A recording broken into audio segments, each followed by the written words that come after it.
So, for this Witchfire video, I had originally planned for it to have 3 different sections. I would start off with my overwhelming praise and recommendation of the game. Next, I would follow it up with some constructive criticism, pointing out some issues and flaws I believe there were with the game. Finally, I would wrap it all up with some suggestions and ideas for the game in its early access state. As of recording this video today, a new patch went live for Witchfire in early access, which basically nullified almost all of my criticisms and issues with the game, basically forcing me to rewrite almost the entire script for this video. Don't misunderstand, however, I'm not complaining. Let this be sufficient evidence that developer The Astronauts are actively listening to their community and using their time in early access efficiently and effectively. Make no mistake, Witchfire is early access done right. Hey! Hi, how you doing? This is Ryan, and welcome back to the Gamertron Show.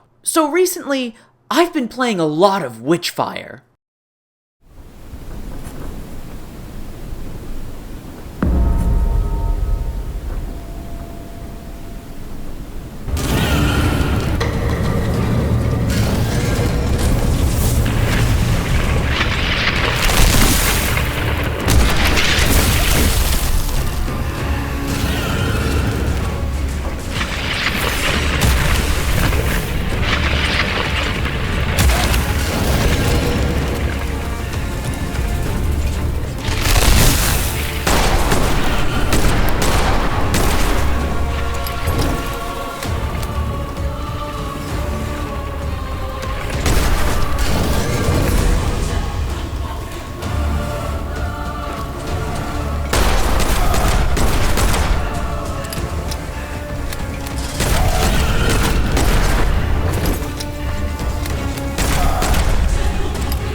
It's good.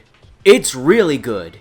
It's really very fucking good. I'm talking Doom Eternal levels of good. I'm talking Ultra Kill levels of good. When Witchfire finally leaves early access, it is easily going to be a Game of the Year contender for me. It's going to become one of my favorite video games of all time, and I would argue it will be one of the greatest first-person shooter video games of all time, a contender with some of the greats. Witchfire is truly phenomenal.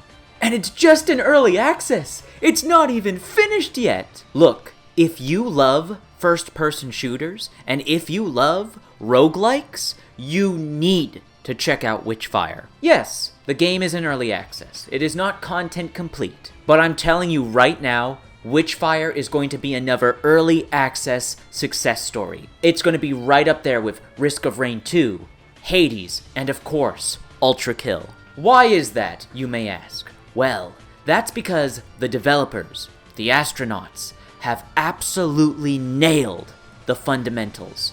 Gameplay, visuals, and audio. When it comes to gameplay, the movement is fast, smooth, responsive. Every single weapon in the game feels impactful, powerful, deadly. The combat loop is meticulously designed. What with having to manage your limited stamina, avoiding enemy attacks via movement or using cover in your environment, comboing together your various weapons and spells to outplay and overpower your enemies. If you love skill-based, PvE-focused first-person shooters with deep mechanics and tech, in the same vein of first-person shooters like Doom Eternal and Ultra Kill, then you already have an idea as to the sort of experience Witchfire can provide. Fast-paced, action-packed, a huge sandbox to play around with near endless options available for player expression. Words alone don't do the gameplay of Witchfire justice. It feels so amazing to play. Shooting these guns and killing enemies with them is so satisfying. Utilizing your fully upgraded spells to turn intimidating foes into total chumps that you can creatively destroy on a whim? Oh, Witchfire. Oh, Witchfire. This game can make you feel like a fucking god. Once you master the game's mechanics, once you get good at Witchfire, well, like I've already said several times throughout this video, it feels like one of the greatest first-person shooter video games of all time. Gameplay, for most video games, is the most important fundamental in a video game, and Witchfire knocks it out of the park. Now, when it comes to the visuals and the audio, well, I don't even really need to say much. Just watch and listen to these clips.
They're perfect.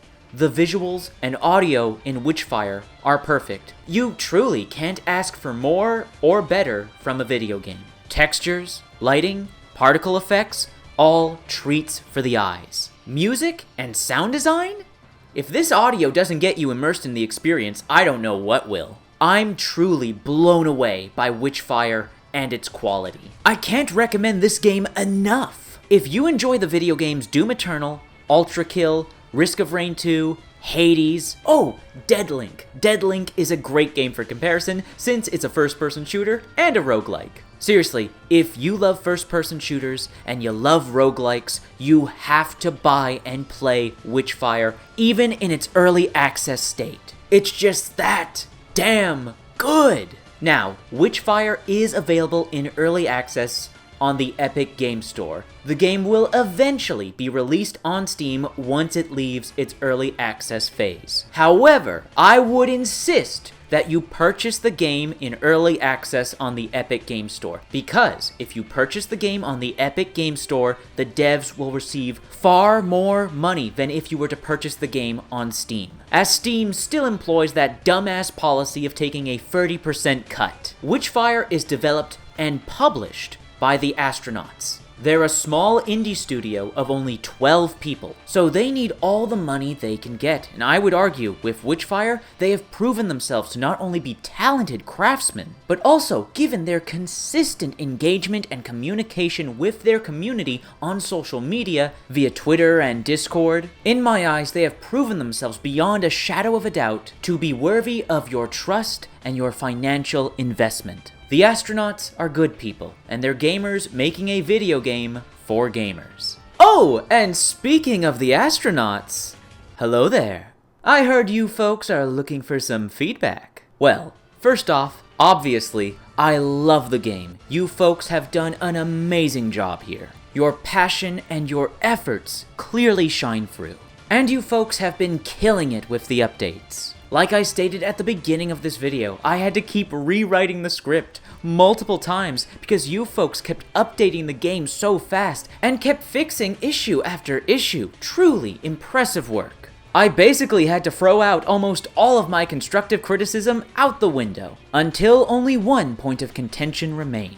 Now, I know you folks are working on an early access roadmap, and you have some preconceived ideas and plans in the works already. However, I would highly recommend that the development and implementation of a proper, in-depth gameplay tutorial be made a priority. Because I'm sorry to say, ladies and gentlemen, but for the casual gamer, a test dummy revenant and some pop-up text boxes, unfortunately, they just aren't going to cut it. Now, for the hardcore gamer, the gaming enthusiasts, they won't mind the learning curve. They won't mind having to take the initiative to discover some things for themselves. But there are a fair few people, and I don't mean this in a derogatory way, who just aren't inquisitive. And I have no doubt you folks have already seen the results, because what is the #1 criticism of Witchfire in early access as of right now? It's that the game is too hard, that it's too punishing.